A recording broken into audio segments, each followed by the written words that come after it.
EVM विरोधात महाविकास आघाडीचा पुन्हा एल्गार. मविया उद्या ईव्हीएम विरोधात विधिमंडळाच्या पायऱ्यांवर आंदोलन करणार.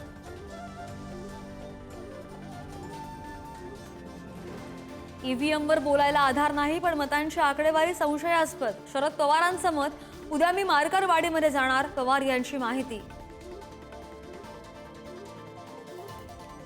अधिवेशनाच्या पहिल्याच दिवशी महाविकास आघाडीमध्ये फूट. समाजवादी पक्षाच्या दोघा आमदारांकडून शपथ. ठाकरेंनी घेतलेल्या हिंदुत्वाच्या भूमिकेमुळे अबू आझमींचे बाहेर पडण्याचे संकेत.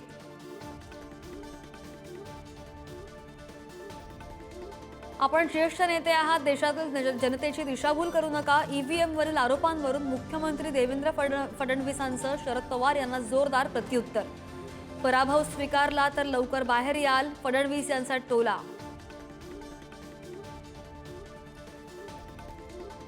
शरद पवारांच्या राष्ट्रवादी सेनेतले गुलाबराव देवकर हाती घड्याळ बांधण्याची शक्यता. देवकर यांनी मुंबईमध्ये सुनील तटकरेंची भेट घेतल्यानं चर्चांना उधाण.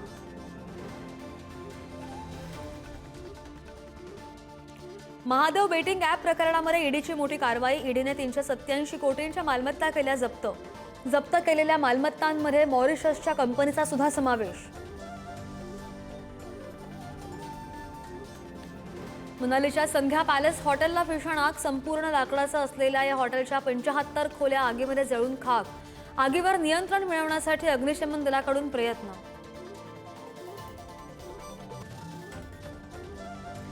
ॲडलेड कसोटीमध्ये टीम इंडियाची मोठी घसरगुंडी. पहिल्या डावामध्ये ऑस्ट्रेलियाकडे 157 धावांची आघाडी.